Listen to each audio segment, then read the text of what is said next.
Hey everybody, I'm Amanda, and welcome to another episode of New York's Dark Side.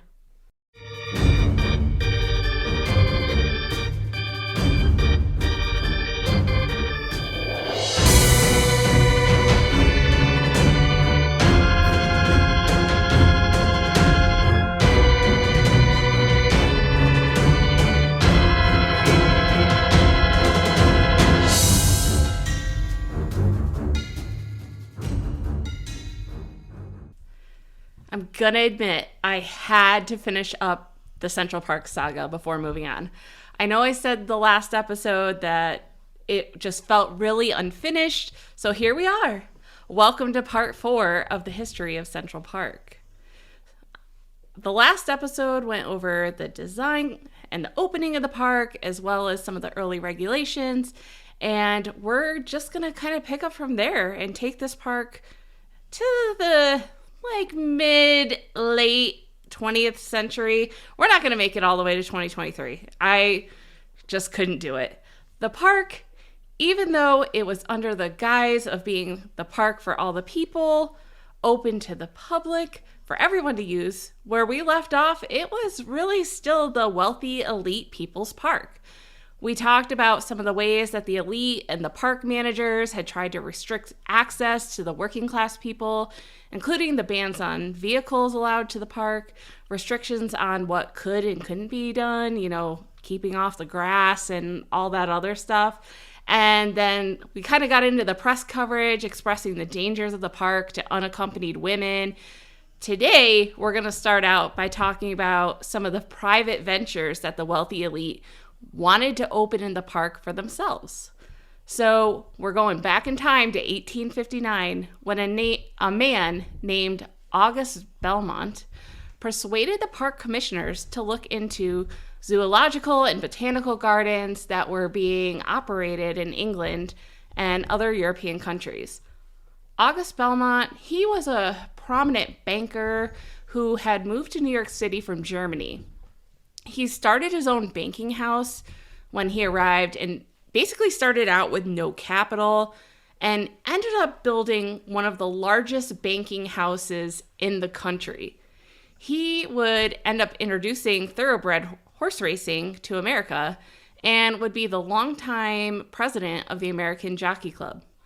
Belmont ended up on the park board, and after he brought, wanting to open a zoological and botanical garden to the board, they would end up putting in their annual report that year that a zoo was going to be placed in the park and would be run by a private group that was going to pay rent and charge admission fees. Belmont, along with several of the city's wealthiest gentlemen, including Frederick Law Olmsted, one of the designers of the park, organized the American Zoological and Botanical Society, and they began to plan the zoo.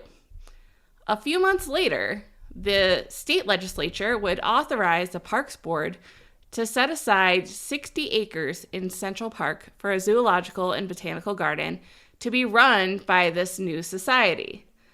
No other American cities at this point had a zoo in them, so this one was going to be the first.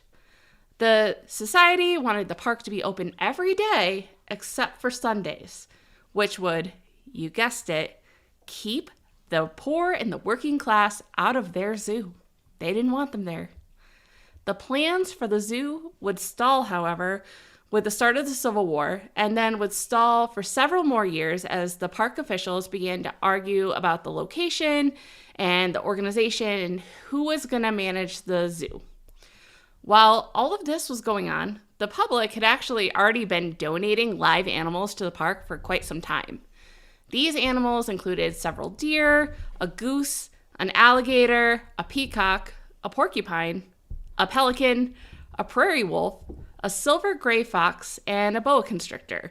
And these donations were they were pets of some children that had passed away and had come into them by other means. In 1863, more animal donations would come in. General William T. Sherman would end up donating 3 African Cape buffaloes that he just happened to pick up in Georgia. And At that time, there really wasn't any specific enclosures or anything for the animals being donated to the park. So the board had set up some wire enclosed spaces for the animals. The Cape buffaloes, they just tied them to a willow tree when it was warm out and would put them in the arsenal when it wasn't.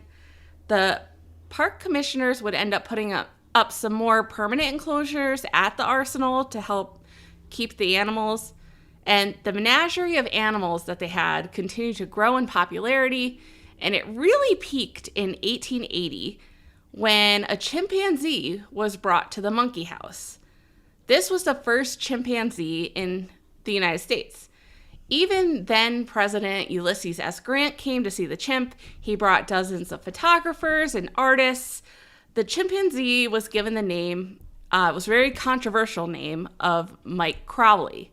And this was controversial because there was speculation this name was given to him as an insult to the Irish and the Irish American organizations.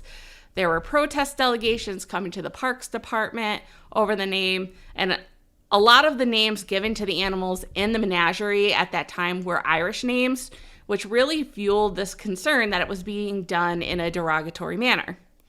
Mr. Crowley, however, was such a popular feature in the park, though, that when he got sick, the park had to publish daily reports on how he was doing, and these would be printed in the papers.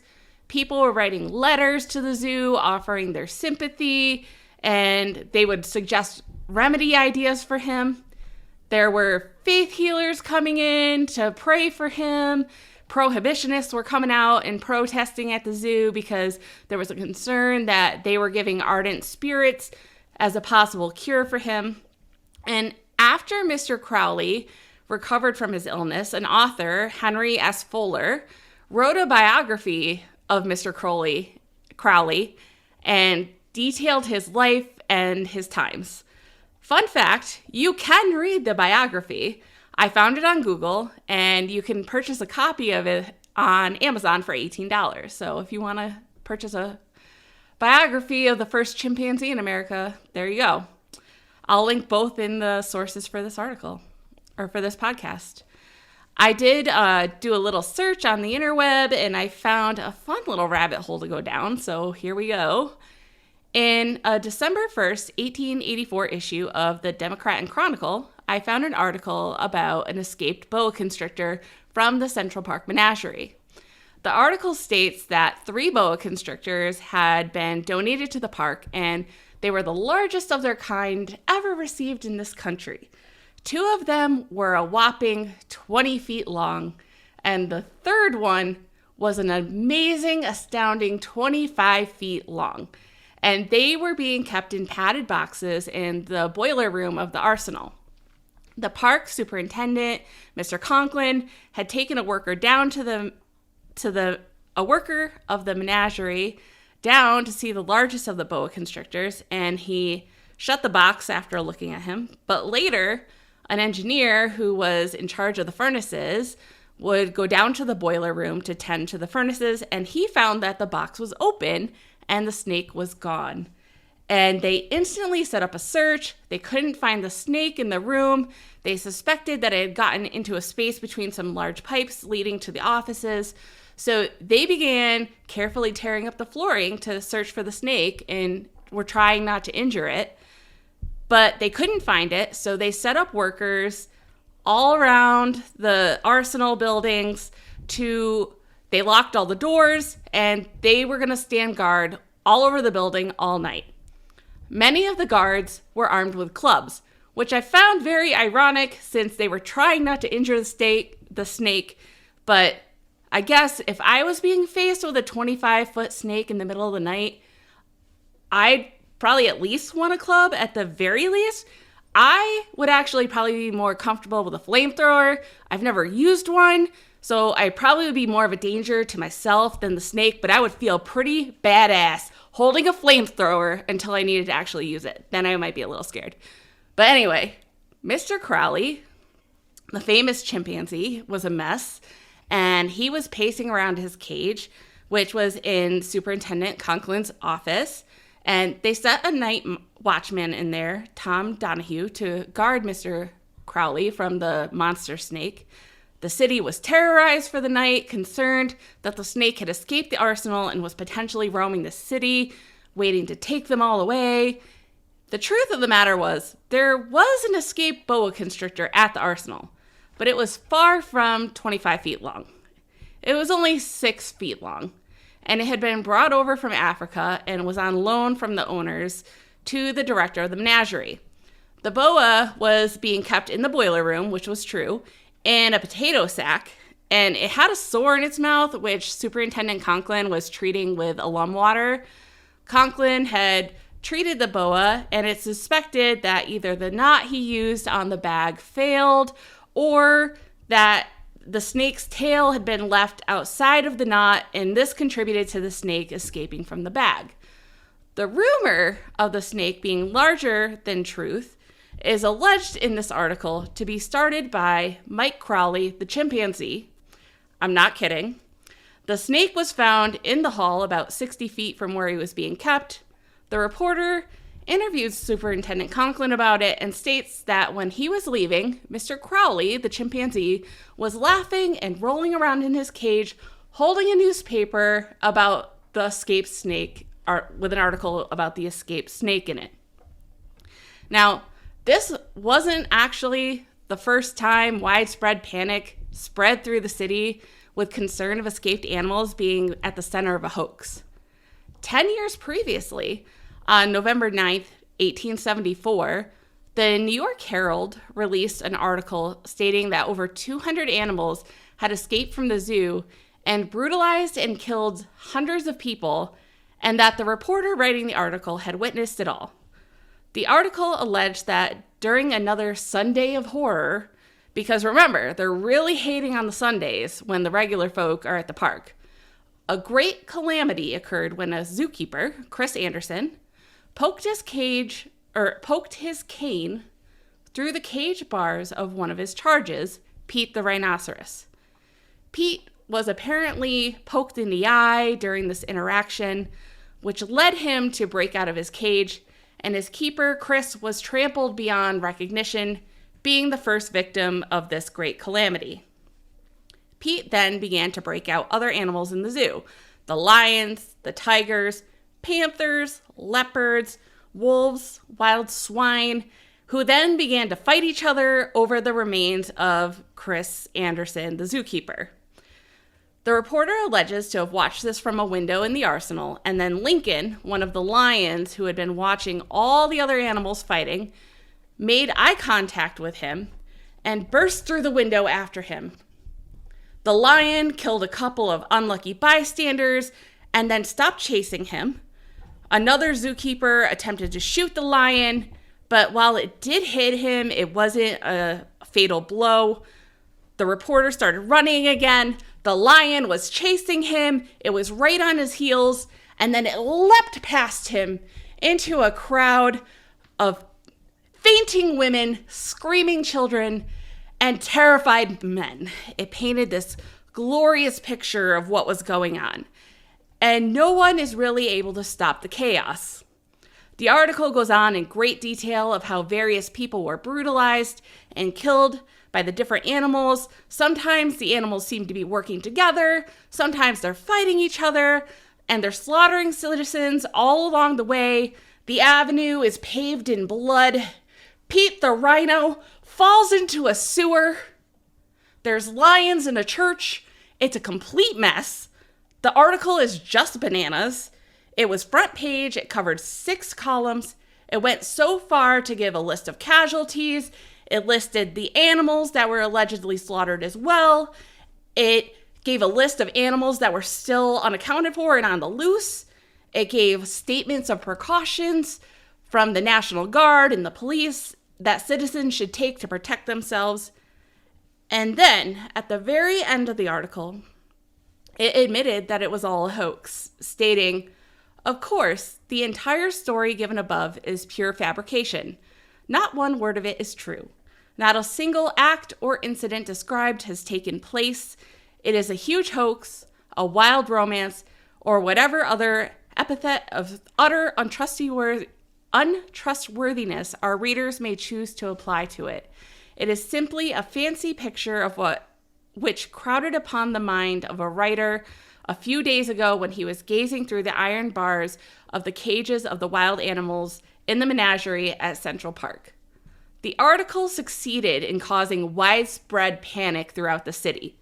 Men armed themselves, prepared to defend their families from attack. The police units mobilized. Women and children barricaded themselves within their homes. Even the war correspondent from the Herald, apparently not in the loop with this hoax, showed up at Central Park with 2 large Navy revolvers ready to take on the rampaging animals. An editor, Thomas Connery from the Herald, would end up taking ownership for the idea of the hoax, stating that the idea had come to him when he was at the Central Park Menagerie and witnessed the near escape of a leopard as it was being moved. He claimed the owner of the Herald had nothing to do with the story, but most people didn't believe that to be true. The article itself was authored by Joseph Clark, and it's going to be linked in the sources for this episode if you want to read it, and you should. Again, it's bananas. It's just crazy. Now, before I move on from this rabbit hole, I found one other piece of history that related to this story.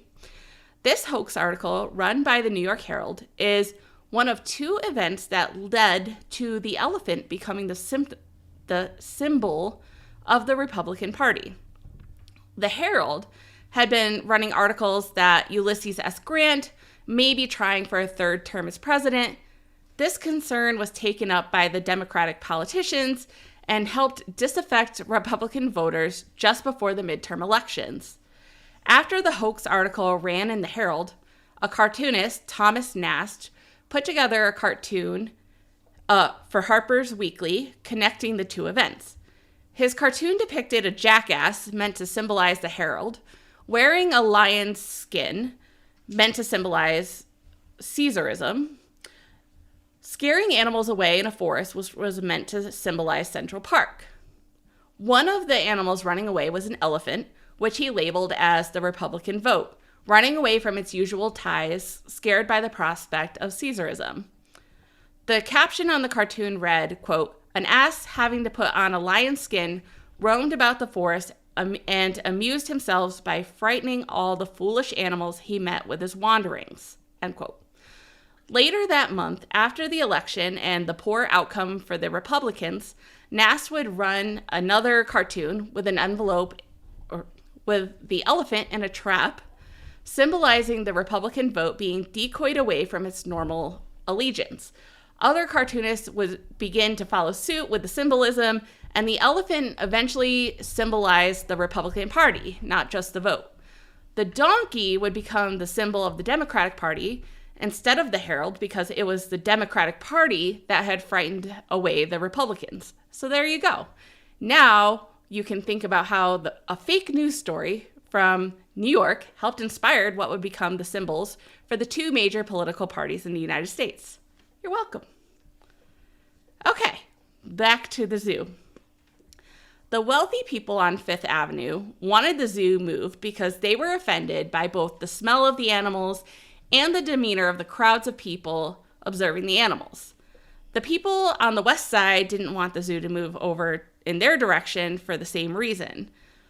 Other people were also upset about the menagerie because they thought it took away from the stature and the refinement of the city and the park.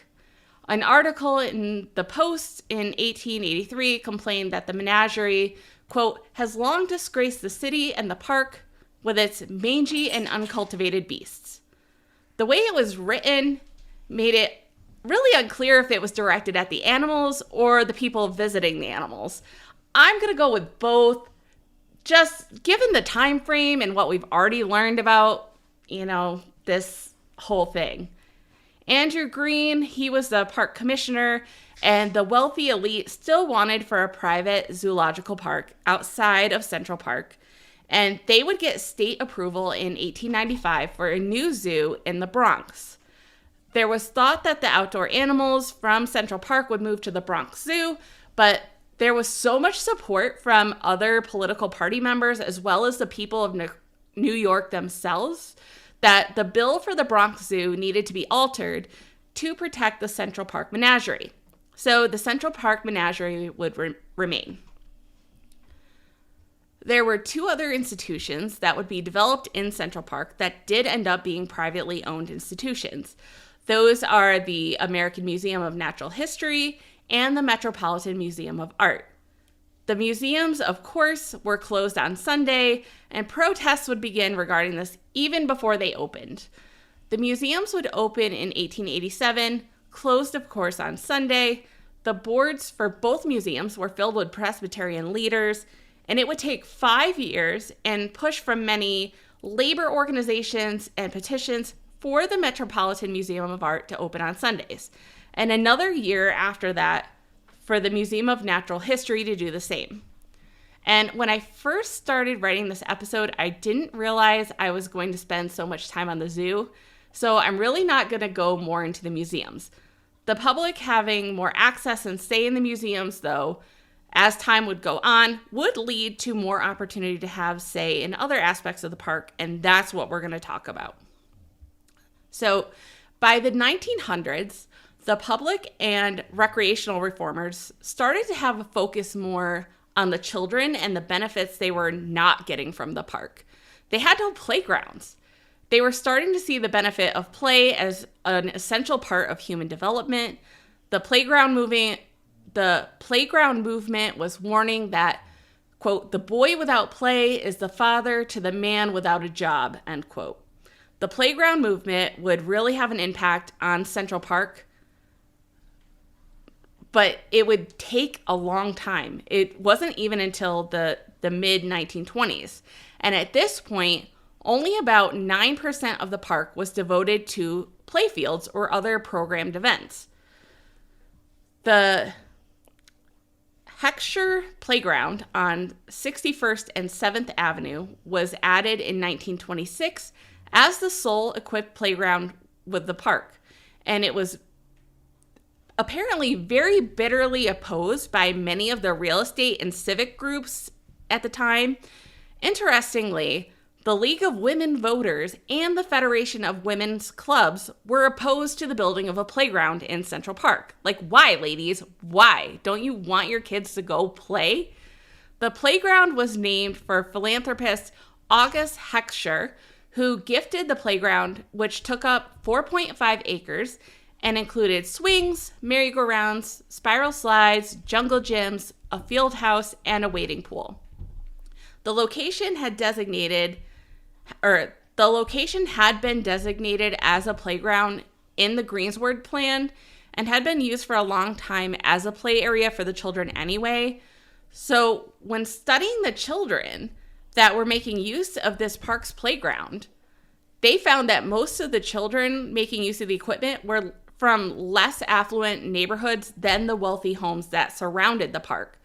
90% of the children were coming from more than a quarter of a mile away, and they found that more residents of a single block of working class people in Yorkville, which was 3/4 of a mile away from the park, were using the playground than the residents of the wealthy eastern perimeter of the park.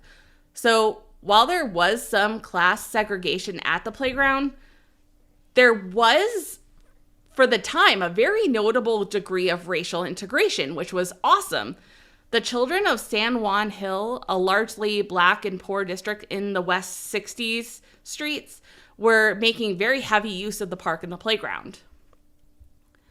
On November 1st, 1941, a tragic crime would take place in Central Park when 12-year-old Jerome Dorr, a young person of color from Harlem, fatally stabbed the white 15-year-old James O'Connell on the edge of Central Park at 99th and 5th Avenue. The papers would paint a very controversial and revealing picture of the incident and the way different groups of New Yorkers would end up interpreting it. The Daily News said that O'Connell was walking home with his brother from confession at St. Cecilia's Church when they were accosted by 3 colored boys who chased them and then stabbed James to get what few pennies he had on him. The tabloids would assign broad social and racial implications for the event. The newspapers would quickly take up the cry of a crime wave being instigated by Puerto Rican and Black New Yorkers at the border of the north end of the park. Some of the stories running stated things like, quote, police act to end terror in Central Park.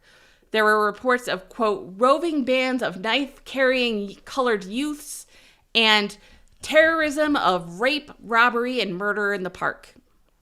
Even the New York Times was running headlines such as, quote, crime outbreak in Harlem, youths running wild, and boy hoodlums called the chief offenders in wave of terror, especially in parks. Two major African-American newspapers raised the concern that the city's, quote, mighty and influential white press was using the event to slander and attack Harlem, creating an exaggeration on the crime levels in Harlem and the park. Most of the crimes, actually, in the late 19th century into the early 20th centuries involved violations of park ordinances, not violent crime. These were things like picking flowers, public intoxication, and littering.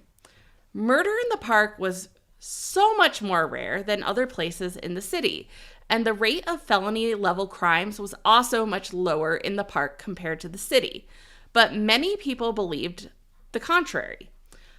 The reason for this was because people heard about crime in the park far more consistently than they did crime in other areas of the city in the newspapers, on the radio, and on television. There was some reasoning behind this. There were 3 commercial television networks that had their national headquarters a short distance away from Central Park. They could just walk there, which led to the increase in publicity of crimes in Central Park. In the 1960s, Johnny Carson would frequently make jokes about crime in Central Park. His studio was also a short distance from Central Park. There were also celebrity crime victims, which got a lot of publicity. John F. Kennedy Jr., the son of the former President John F. Kennedy, at age 13, was robbed while riding his bike in Central Park on his way to a tennis lesson. The assailant took his bike and his tennis racket, and the story made the New York Times. Dick Button, a figure skating champion, was one of several men assaulted in Central Park by a group of men armed with bats and suffered a serious head injury. There were also United Nations delegates from Nepal, Cyprus, France, and the Soviet Union that were victims of crime in Central Park, and they all made big headlines. Victims of crime in Central Park tended to be more newsworthy since they were more likely to be of the similar background to the people that were reporting on them. They tended to be white and middle class. This was not anything unique to Central Park. We hear this echoed across the true crime genre even now, but 2 of the most publicized cases of Central Park crime include the 1986 murder of Jennifer Levin by Robert Chambers Jr. That was labeled as the Preppy murder by the press. And in 1899, the rape and near-fatal beating of the 28-year-old investment banker referred to as the Central Park jogger. They're 2 examples of class and racial bias in crime coverage from Central Park. And actually, in 1984, 2 homeless women had been viciously gang raped in Central Park and only got minimal passing press attention. The racial biases in the newspapers started before World War II, as more people of color began to settle in the northern borders of the park. The Upper West Side, East Harlem, and Morningside Heights also started to transform as migrants in the thousands from the South and from Puerto Rico began to settle within them. Between 1950 and 1955, the Puerto Rican population doubled. And as this happened, just like in previous generations, some of the upper and middle class New Yorkers began to panic. The assumption among these groups was that the persons of color and the Puerto Ricans that lived among them were poor. However, many of them were residents of the Upper West Side and Harlem they were doctors, they were lawyers, they were ministers, they were not all poor. And it wasn't just class and racial and ethnic tension that was rising in the 40s, 50s, and 60s. There were other dangers being publicized after World War II. and those were of the gay community. Prior to the war, most gay New Yorkers tended to conceal their presence. However, afterwards, they were more open in the community. By the late 40s and early 50s, however, there was panic over sex crimes being committed that changed the stereotype of the gay community from ridicule to fear, as they were being portrayed as dangerous psychopaths.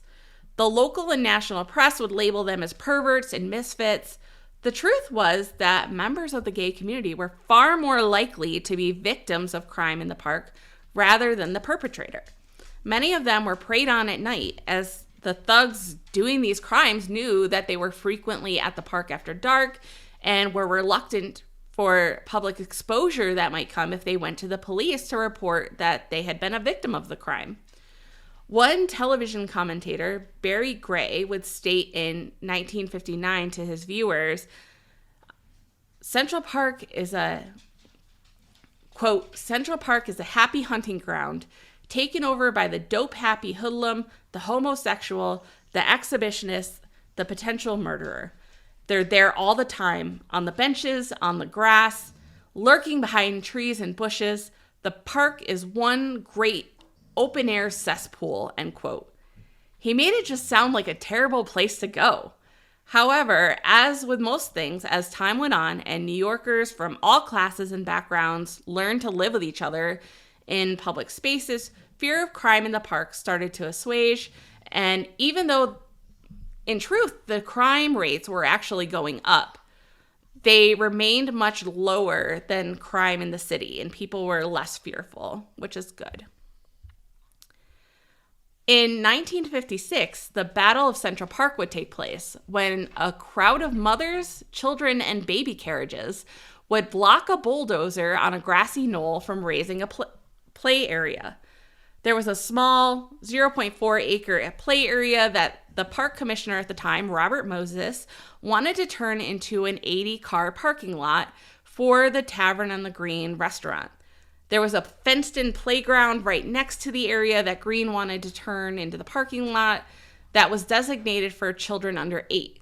Mothers would lounge in the grassy knoll, watching their younger children play on the playground and their older children play in the grass. And this was their space. They loved this space. One mother would be quoted as saying, quote, "You know, at that time in your life centers around your children. We lived in that little spot in the park. We took our kids twice a day. That little spot in the park was really the center of our neighborhood. You know, in a city like New York, a little spot like that is really precious." The mothers learned of the plan to raise their space 2 days prior to the day they planned to take it over by accident. An engineer had left the blueprints for the parking lot on the ground when he went to lunch, and one of the mothers had come across it. They were instantly outraged, and they started a petition to save their space. They rallied in front of the Tavern of the Green.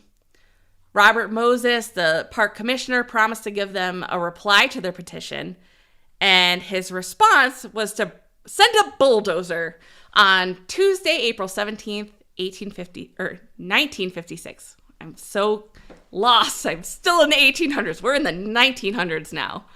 Oh, God, I feel old. Okay. Newspapers would run photos. Newspapers would run photos of the mothers, children, and babies standing in front of the bulldozer the following day on April 18th. The mothers would successfully stave off the bulldozer a few more days, but on April 24th, Robert Moses got a little sneaky and sent a crew at 1:30 in the morning, surrounded the area with a snow fence, and bulldozed the grassy knoll. This sparked widespread outrage and drew spotlight to the clientele of the restaurant, which were those wealthy and elite citizens that could afford to eat there. They were coming in chauffeured Cadillacs. It was, all the things that the poor working class couldn't have. They took their knoll and gave them a parking lot. Moses, he tried to defend his decision, even going to the New York Historical Society, remember them, to get insight on what Frederick Law Olmsted and Calvert Vaux had to say about having restaurants in the park. A court battle would ensue, and Moses would end up surrendering and returning the grassy knoll to the mothers. This one decision would end up ruining his reputation. He would end up resigning his position in 1960, a year later, after a highly publicized defeat surrounding free Shakespeare in the park. This had been started back in 1957 by Joseph Papp. Moses' aide, Stuart Constable, had a deep dislike for Papp, which related to his, more free political associations. Constable and Moses wanted Papp to reimburse the park for maintenance costs, but to do so, Papp would have to start charging admission to Shakespeare in the park. People loved Shakespeare in the park. Negative publicity forced Moses to back down, and free Shakespeare in the park continued. The first oppositional political event held in the park would happen in 1966, when 10,000 people gathered in Central Park lawn to hear Reverend A.J. Moost, a pacifist leader, along with other speakers, rally in protests of the Vietnam War. The previous year, in 1965, the courts had upheld the park commissioner's right to deny permits for anti-war protesters, but the Parks Department ended up reversing that ruling to allow for this specific protest. And a big part of that was because the police had actually pushed really hard to help fuel that decision, wanting to avoid the massive traffic jams that had occurred with the previous denied rally, which ended up being held on 69th Street and just really screwed with the city's traffic. The anti-war movement was also really growing at this time, and the new park commissioner at this time, Thomas P.F. Hoving, would end up being a great reformer of the park. He would hold many public events in the park and was its greatest promoter. But this pissed some people off, including Henry Hope Reed, who he ended up appointing as park curator. Reed thought that Hoving was desecrating the park with his public events, and he went public with his concerns, which led to Hoving being replaced by August Heckscher. This August Heckscher was the grandson of the man with the same name who had donated the first playground to the park. He actually was even more committed to his park commissioner predecessor. He actually was even more committed than his park commissioner predecessor, with the park being more of a pleasure garden. Shortly after taking office, he would be approached by a group of flower children asking to have an Easter love-in in Sheep's Meadow, which he allowed. And this was a huge change from the previous decade when Robert Moses had been park commissioner. Then there had been restrictions on some of the clothing that people could wear, like they couldn't wear public bathing suits, women couldn't wear halter tops, they couldn't have shorts any shorter than mid-thigh. Things had really changed over the previous decade. Now there were visitors that were completely naked sometimes in the park. There was free love. The love-in was aired on national TV, but it ended up being yanked off the air. And I did find clips of it on YouTube, which the one was pretty funny, and I will post that on my website. By the late 1960s and early 70s, regulations continued to ease up in the park under Heckscher's commission. Park officials encouraged things that had been previously forbidden. They invited acrobats and jugglers, musicians. Remember, before there was a period of time where you couldn't be a musician and play your instrument in the park. Now they were there. There were bike racers, marionette shows, arts and crafts. Heckscher even legit took an axe to the signs at the beaches that had like the list of all the restricted activities and put up new signs that just said enjoy. And I'm not going to lie here, people. I'm so glad I decided to do this episode, even though when I ended the last one, I said I was moving away from Central Park. The last episode just really had me feeling that the coverage of the park was unfinished. And I know I haven't brought the park to 2023, but I feel like this is a much better transition point for this show than where I left it the last time. 1880s Central Park was still very restrictive and not at all a park for all the people. Heckscher brought the park out of that age. He would say that Robert Moses thought of the parks as, quote, as a place to keep off the grass, and Reed thought that parks were, quote, places where history was enacted hundreds of years ago. But his own personal philosophy on parks were, quote, places for the people. And I agree with that. There's so much more that I could have covered in this episode or these last 4 episodes now. So again, if you're interested in doing a deep dive, check out the book, The Park and the People, by Rosenzweig and Elizabeth Blackmar. I'm linking that in the show notes. Again, that was the biggest source for the content of these episodes, and I'm going to link all of the resources I use in the show notes as well. I did just return my copy of The Park and the People to the library. So if you're in my community, it's back there now. You can get it. I'm not going to tell you where I am, but it's there. But I also wanted to stop getting naughtygrams from them, so that should stop. And don't forget to follow the show for updates on when more episodes drop, and that you can connect with me on Facebook at the New York Dark Side Facebook page, on Twitter and Instagram at nydarksidepod. You can send me an email at nydarksidepodcast@gmail.com if you want to shoot me an email. And I hope you keep listening. And most of all, I hope you stay curious.